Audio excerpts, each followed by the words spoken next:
नमस्कार विद्यार्थियों, आप सभी का sangria public senior secondary school के डिजिटल प्लेटफॉर्म पर स्वागत है। आप लोग पढ़ने जा रहे हैं संधि प्रकरण। संधि की शुरुआत जो है अपन ने करी थी, संधि की परिभाषा किसे कहते हैं, ठीक है, संधि किसे कहते हैं, संधि के प्रकार पढ़े थे। संधि के प्रकार के बाद अपन ने पिछले कालांश में स्वर संधि के बारे में पढ़ा था। स्वर संधि के बाद व्यंजन और विसर्ग संधियां दो अपने शेष रहती है। आज हम पढ़ने जा रहे हैं व्यंजन संधि। व्यंजन संधि किसे कहते हैं? वह ध्वनि विकार, वह ध्वनि विकार, वह ध्वनि विकार, वह ध्वनि विकार जो परस्पर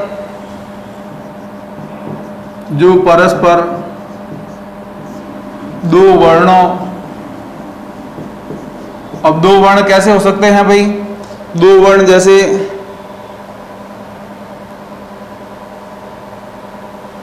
व्यंजन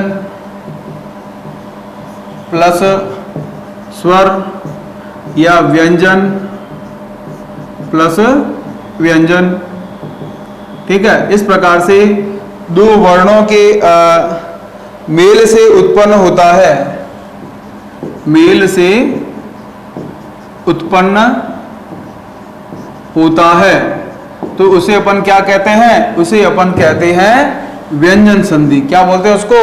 व्यंजन संधि, ठीक है। इसके कुछ नियम हैं, नियमों को अपने को अध्ययन करना पड़ेगा।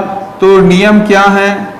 नियम नंबर एक, नियम नंबर एक क्या है? यदि कोई अघोष वर्ण, यदि कोई अघोष वर्ण, यदि कोई अघोष वर्ण या व्यंजन, यदि कोई अघोष व्यंजन के बाद, अघोष व्यंजन के बाद कोई अघोष व्यंजन आए,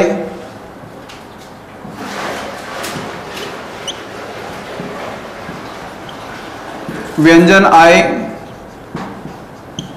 अघोष व्यंजन आए, तो वह अघोष व्यंजन, तो वह अघोष व्यंजन, अघोष व्यंजन क्या हो जाता है? अपने ही घोष रूप में बदल जाता है, अपने घोष रूप में बदल जाता है, ठीक है। अब इस प्रकार के नियम अगर अपने को याद नहीं होते हैं तो हमें वैसे याद होने चाहिए। कारण ये कि अपन ने वर्ण विचार के अंदर घोष अघोष वर्णों के बारे में विस्तार से अध्ययन किया था कि घोष में क्या है, अघोष में क्या है ना। इसके अलावा अल्प प्राण क्या है, महाप्राण क्या है, उन सबका अपन ने विस्तार से अध्ययन किया था। तो अब हमको क्या करना है कि अब अगर मान लो ये नियम ध्यान में नहीं है तो हमें क्या करना है? हमें कुछ ट्रिक्स हैं, उसको हमें अपनाना है। तो इसमें क्या करते हैं? जैसे अघोष कौन कौन से हैं?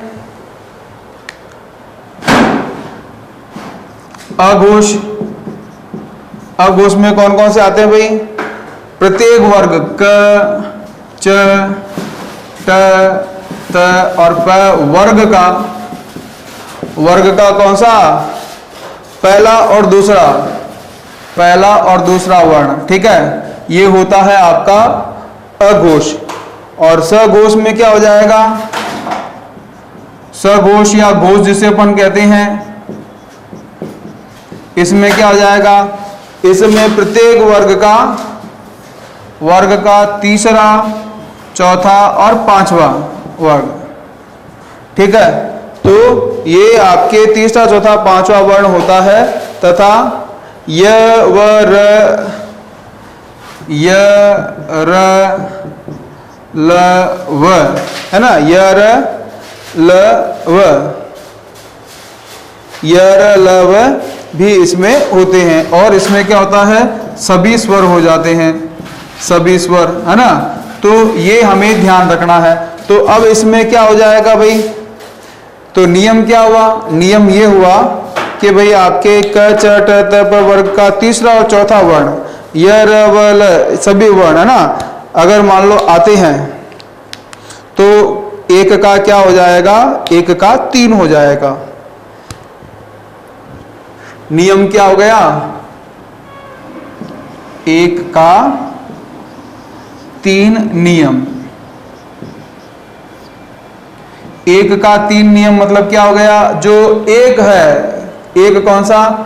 जैसे क ख ग घ अंग है ना, 1 2 3 4 5, तो ये एक है वो किस में बदल जाएगा? 3 में बदल जाएगा।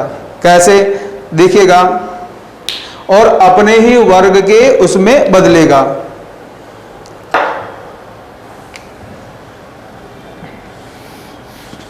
एक का 3 नियम,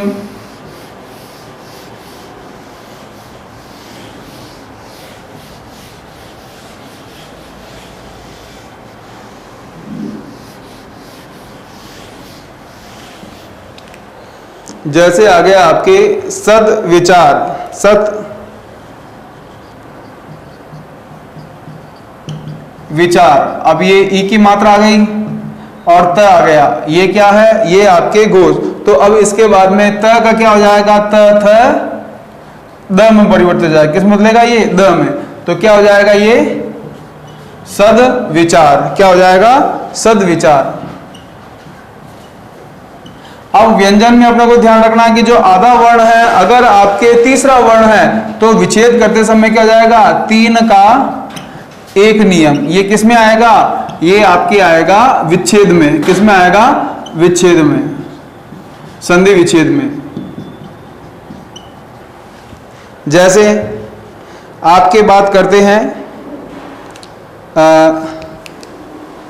सदगुरु,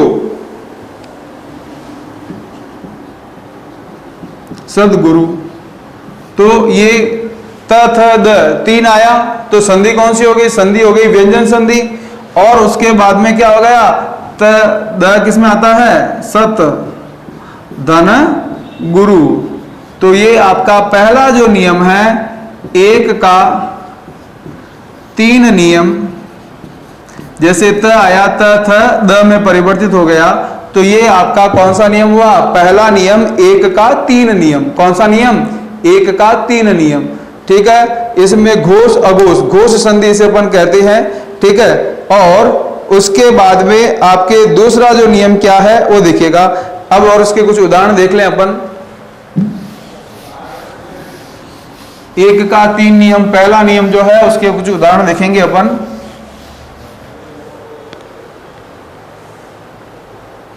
जैसे जगदीश,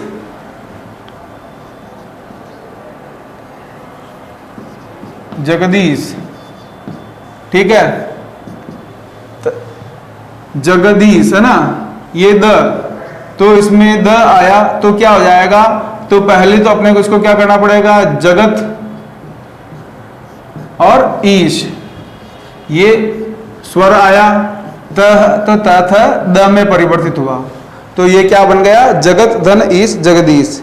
ठीक है, इसी तरह से आपके सद्भाव या सदाचार, सदाचार, तो इसमें क्या है?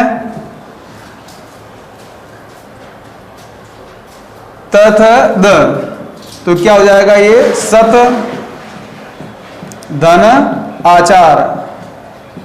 तो ये त से पहले स्वर आया तो त किस में बदला? द में बदला, तो क्या बन गया? सदाचार हो गया।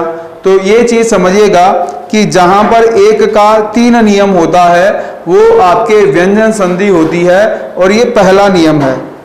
ठीक है, अब उसके बाद में दूसरा नियम देखिएगा।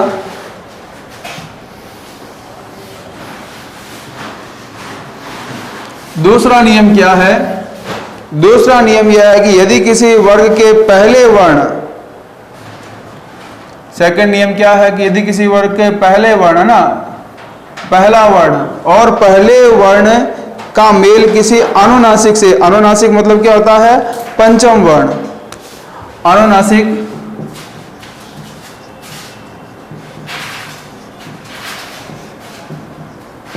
पंचम वर्ण, पांचवें से, है ना। मेल अगर होता है तो क्या होता है, हो तो उसके स्थान पर उसी वर्ग का क्या हो जाता है, पांचवा जो वर्ण बन जाता है। तो दूसरा नियम क्या हो गया, दूसरा नियम हो गया 1 का 5 नियम। 5 नियम कौन सा, जैसे क ख ग घ अंग, तो ये क्या हो गया 1, ये हो गया 2, 3, 4 और 5। तो ये पांचवें में परिवर्तित होगा, च किसमें, यम में परिवर्तित हो जाएगा।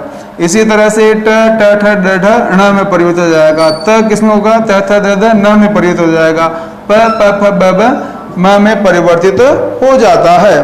तो ये 1 का 5 नियम कहलाता है, ठीक है। और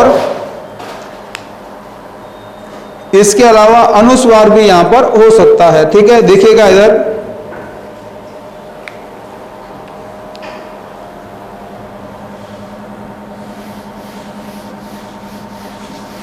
उदाहरण देखिएगा, वाक धन मय,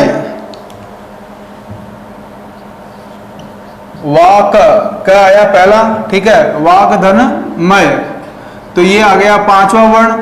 तो ये क्या हो जाएगा, ये अंग में परिवर्तित हो जाएगा। तो ये क्या हो जाएगा, वांगमय, वांगमय। समझ में आया, 1 का 5 नियम, 1 जो है वो किसमें बदल जाएगा, पांचवें वर्ण में परिवर्तित हो जाएगा, ठीक है। अब इसके अलावा पराक मुख, पराक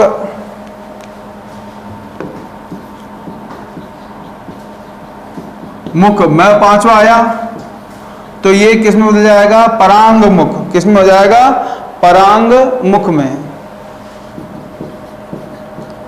परांग मुख, ठीक है। 5 नियम, तो 1 का क्या बना, 5 नियम। अब विच्छेद करते समय ध्यान रखना है कि अगर मान लो 5वां वर्ण मिल रहा है तो उसको किसमें बदलना है, पहले में बदलना है। जैसे जगन माता, जगन माता, तो ये जो न आया है 5वां वर्ण है, तो ये किस बदल जाएगा, त थ द ध न, तो जगत, त हलंत आएगा, जगत माता। तो किस बदल गया, ये 1 बदल गया 5 में, जगन माता, है ना, त थ द ध न। तो इस तरह से 1 का 5 नियम, ये दूसरा नियम हुआ। कौन सा नियम हुआ, दूसरा नियम। अभी अपन ने पढ़ा 1 का 3 नियम, दूसरा पढ़ा 1 का 5 नियम। संधि विच्छेद करते समय 5 का 1 करना है और उसमें 3 का 1 करना है। तो 2 नियम अभी अपन ने व्यंजन संधि में पढ़े हैं। व्यंजन संधि के 2 नियम हुए अभी अपन ने, कौन से, 1 का 3 और 1 का 5 नियम। तीसरा नियम देखिएगा,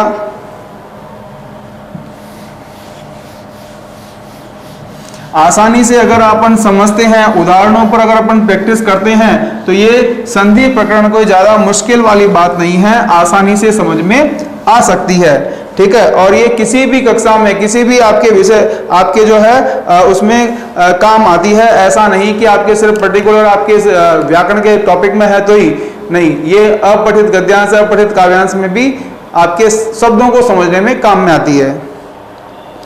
यदि पहले पद के अंत में कोई स्वर, तीसरा नियम क्या हो गया, कोई स्वर प्लस उसके बाद में कोई छ आता है, छ हलंत आता है, ठीक है, तो क्या हो जाता है, तो छ से पहले च का आगम हो जाता है। छ से पहले क्या जाएगा, तो छ से पहले क्या हो जाएगा, च का आगम। आगम मतलब क्या होता है, आ जाएगा। जैसे मुख छवि, मुख छवि, ठीक है। छ से पहले अ आया तो ये क्या हो गया, मुख छवि। क्या बन जाएगा, मुख छवि, है ना। तो ये मुख छवि, च आ गया। क्यों आया, क्योंकि नियम है कि यदि आपके यदि आपके छ से पहले कोई स्वर आता है तो स्वर आने पर क्या होता है, ये छ च में परिवर्तित हो जाता है। ठीक है, इसी तरह से वृक्ष छाया, वृक्ष,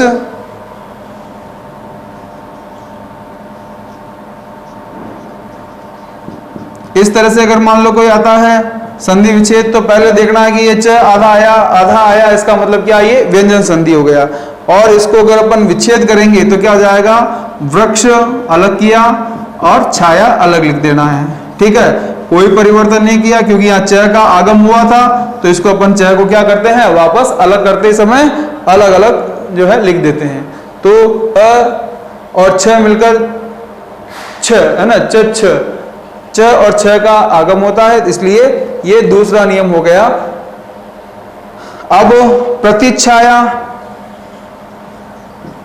प्रति प्लस छाया, तो क्या बन जाएगा, प्रतिच्छाया। ठीक है, तो ये हुआ प्रतिच्छाया का। इसी तरह से अनु प्लस छेद, अनु प्लस छेद क्या बन गया, अनुच्छेद। समझ में आया होगा कि च और छ किस प्रकार से आए। तो नियम नंबर 3 क्या है कि कोई भी स्वर हो उसके बाद यदि छ आता है तो इसके आगे क्या आ जाएगा, च का आगम हो जाएगा, है ना। प्रतिच्छाया, है ना, आच्छादन, मातृछाया, है ना। तो ये हुआ आपके तीसरा नियम। कौन सा नियम, तीसरा नियम। 1 का 3, 1 का 5 और 6 का नियम। अब उसके बाद आगे अगला नियम देखिएगा,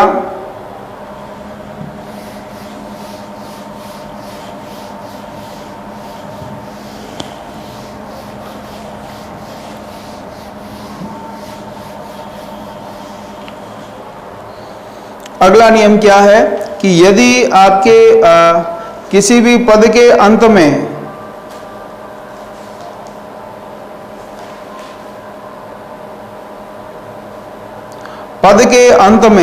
ठीक है, पद के अंत में क्या होता है कि यदि किसी पद के अंत में त आता है, चौथा नियम, यदि किसी पद के अंत में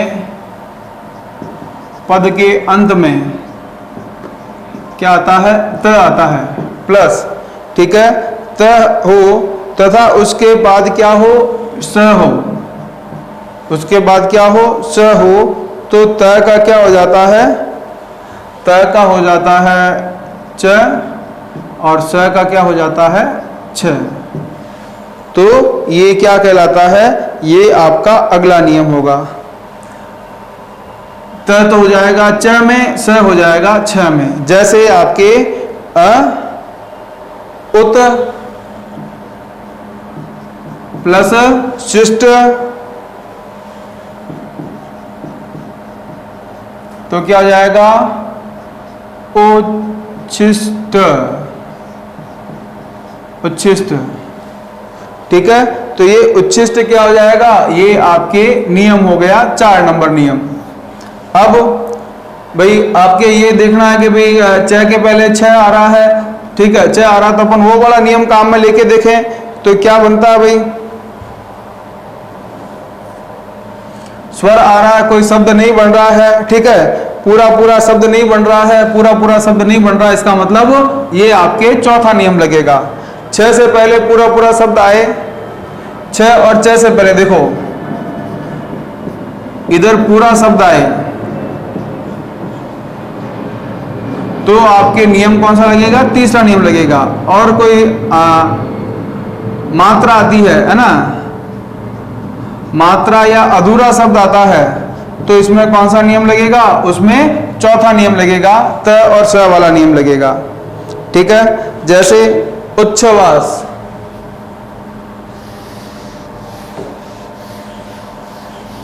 आगे देखिएगा,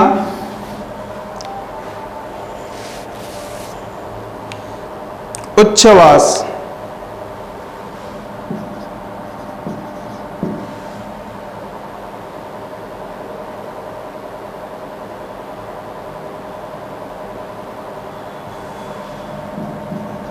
उच्छ्वास, तो इसमें क्या हो जाएगा,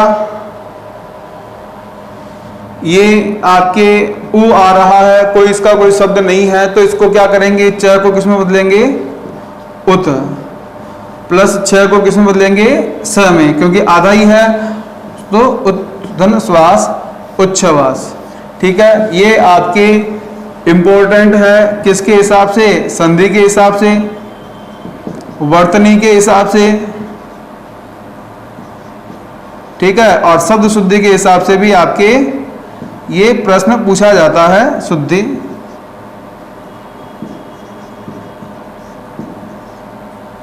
तो ये आपके उच्छ्वास शब्द ध्यान रखना, कैसे बना, उत्धन श्वास उच्छ्वास, है ना।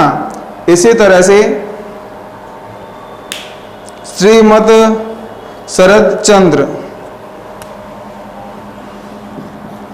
श्रीमत शरद, श्रीमत शरत चंद्र, तो इसका क्या बनेगा, श्री म त, है ना, त का क्या हो गया, च हो गया, च छ, समझ में आ गया, त का हो गया च और स का हो गया छ, चंद मच्छन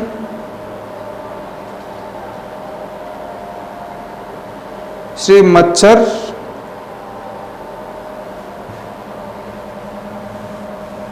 श्रीमत शरत चंद्र में क्या हो गया, श्री मच्छर चंद।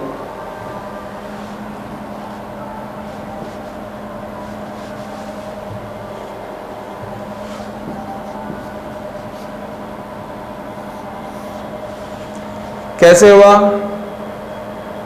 त का हो गया च, चंद्र, ये यहां पर बदला था, ये इन दो का हो गया च और ये हो गया छ। देखो इधर क्या होता है कि श्रीमत, श्रीम और त का हो गया च, स का हो गया छ, और फिर चंद्र, त का वापस क्या हो गया, क्योंकि त के बाद च आ रहा है, तो ये त किस में बदलेगा, दूसरे च में बदल जाएगा। तो यहां पर क्या हो जाएगा, यहां पर दो संधि हो रही है, एक तो यहां पर हो रही है और एक यहां पर हो रही है, तो दोनों संधियां कौन सी है, व्यंजन संधि है। ठीक है, इसी तरह से आपके सद धन शास्त्र,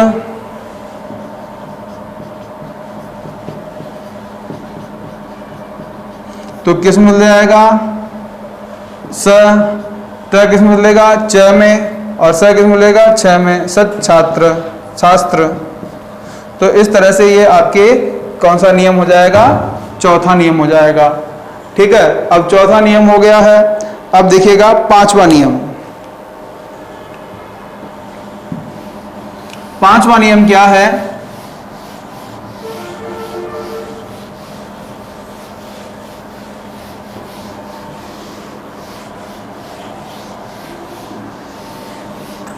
पांचवा नियम यह है कि यदि पहले पद के अंत में त आए, पांचवा नियम क्या है, पहले पद के अंत में त आए और उसके बाद तुरंत बाद क्या जाएंगे, च, ज,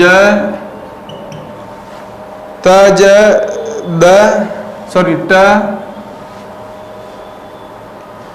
ड,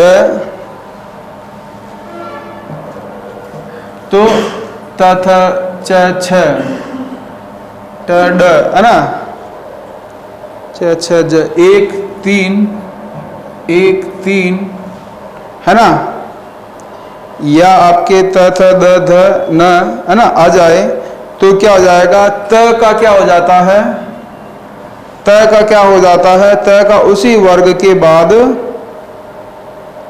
उसी वर्ण का क्या बन जाता है, त बदल जाता है, हैं? त के स्थान तुरंत बाद हो जाता है।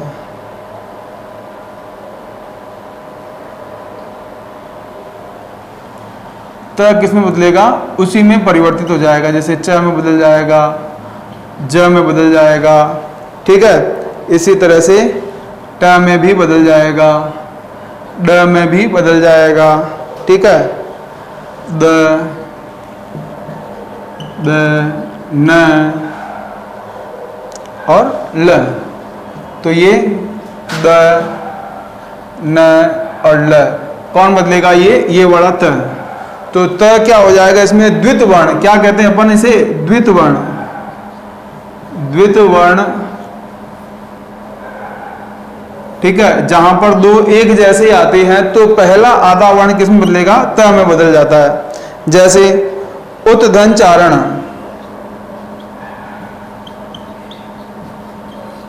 च आ गया तो ये त किसमें बदल जाएगा?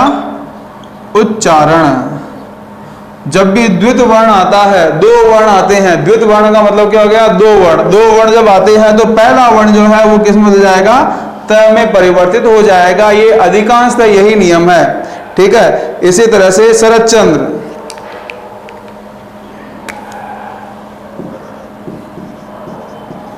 शरतचंद्र, तो ये च आया तो ये किस में बदल जाएगा? शरत प्लस चंद्र, शरद ऋतु का चंद्रमा शरतचंद्र, ठीक है।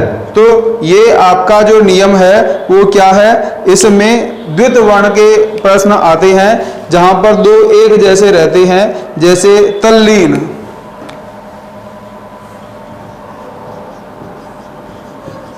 अब दो ल आए तो तत् धन लीन। आ रही बात समझ में? ये त इसमें परिवर्तित होगा। अगर मान लो त के बाद में ये शब्द आ रहे हैं तो ये आपको ध्यान रखना कि उसी वर्ण में ये परिवर्तित हो जाता है, ठीक है। इसी तरह से आपके शब्द आता है जगत जननी, जननी, तो ये दो ज आए तो ये ज किस में बदलेगा? त में बदलेगा। जगत धन जननी, पूरे संसार की मां, तो ये आपके जगत जननी। तो ये हुआ आपका कौन सा? ये आपका नियम नंबर 5। तो 5 नियम अभी अपन ने देखे। ये आपके व्यंजन संधि के 5 नियम पूरे हुए। आगे के जो नियम हैं वो व्यंजन संधि के अपन अगले कालांश में मिलेंगे। तब तक के लिए धन्यवाद।